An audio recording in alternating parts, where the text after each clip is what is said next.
Introduce yourself, pangalan, edad, at ano yung hobby. Hi, I'm Jonah. 14 years old.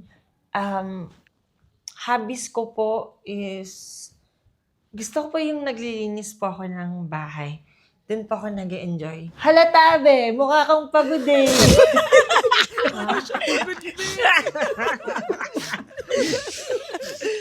Oy, charot lang. BFF yun sa Jonah. Di ba, be? Oo. Tsaka kahit mukhang pagod yun si Jonah, best friend ko yun. Di ba, Bes? Yes, Bes.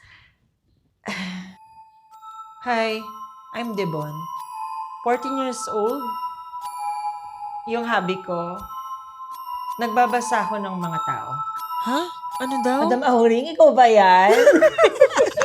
Sira ulo talaga ito si Carla. Okay, sige nga. Kung nakakabasa ka talaga ng tao, basahin mo nga ako. Based sa nakikita ko sa'yo, self-centered ka. Hala? Gusto mo ng atensyon lagi. Hala? Gagawa ka ng mga bagay na makakakuha ng atensyon ng ibang tao kasi gusto mo lagi pinapansin ka. Ayun, niril to. Tama ba? Anong sabi mo? Self-centered ka. Oh, wait. Diba, tama na yan. You may sit. Okay po, ma'am. Kung makaasta to, kala mo kung sino. Transpiri lang naman. Be, ayusin mo naman yung mukha mo. Bakit? Okay naman yung mukha ko ah. Ayos na yan. Guys, tingnan niyo yung mukha ni Jonah. Mukhang ano? Mukhang pagod. Ay, hindi ako nagsabi yan ha. Sila nagsabi niyan. Labas ako dyan. Okay lang.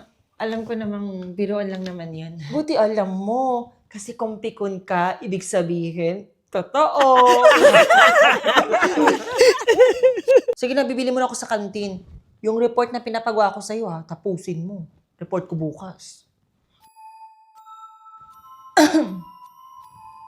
Okay ka lang? Ha? Okay lang ako. Based sa itsura mo, mukha kang pagod? Hindi ka mukhang pagod. Mukha kang malungkot. Hindi ka ba napapagod sa ginagawa ng best friend mo na ginagawa kang katatawanan para mapansin lang ng ibang tao? Sanay na ako. Elementary pa lang kami ni Carla. Ganun na yung pakikitungo niya sa akin. Plastic ka pala. Paanong plastic? Based sa itsura mo, mukha kang malungkot. Hindi ka natutuwa sa ginagawa niya. Tsaka, paano mo natawag na best friend yun? Masaya ka ba kasama siya? Masaya naman ako. Pero ano? Pero, na-realize ko hindi pala ako masaya talaga. Nasasaktan ako sa ginagawa sa akin ni Carla. Nalulungkot ako kapag pinapahiya niya ako sa ibang tao para mapansin lang siya. Sana, minsan maramdaman niya rin yung nararamdaman ko kapag pinapahiya niya ako. Para ma-realize niya na nasasaktan ako sa ginagawa niya. Okay. Anong okay? Ako nang bahala. Best, nasan yung report ko? Okay na.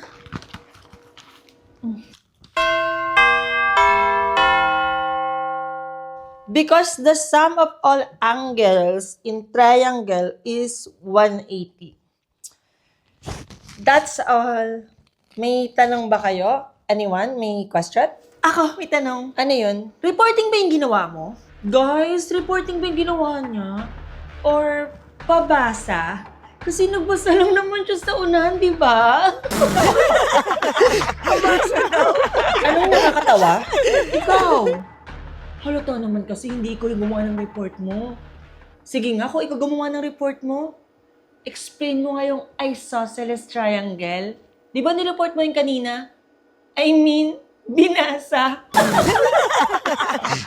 Isosceles. Huwag mo nang basahin. Binasa mo na kanina eh. Isosceles triangle. Guys, tignan niyo oh. Mukha siyang pagod. Mag-isip. Ang tanong, may isip ba siya?